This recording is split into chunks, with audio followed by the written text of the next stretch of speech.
What's particularly striking for me, being part of cooperative home care and having this dual identity of both a home care agency and a worker owned cooperative, much appreciation and accolades in the worker co-op community around the writing and the magazine, and virtually silence on the home care side. And in that vein, and I think it comes from living in a really traditional fractured system. It demonstrates the invisibility of recognition that in home care, it doesn't have to be this traditional extractive kind of business, that there is another way, and that the workforce needs to be recognized. And that's not necessarily inherent in our sector.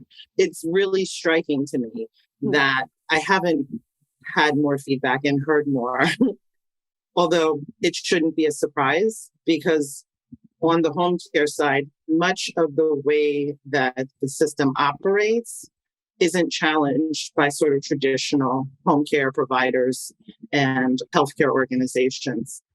And I don't say that lightly. I can think about an experience when the Fair Labor Standards Act was being brought forth for home care workers, and being at an association meeting for home care where there were tons of providers.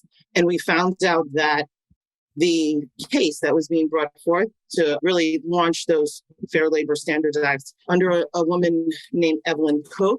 She was the home care worker who had brought the suit saying that she had worked overtime and she wasn't paid overtime. And the case was dismissed and the room erupted. Providers were thrilled because it would have meant paying people a fair wage. And I just remember feeling so alone in that space because we were the exact opposite of that. From the start of cooperative home care, we paid overtime at time and a half of base wage. And it just felt like, wow, we're really different.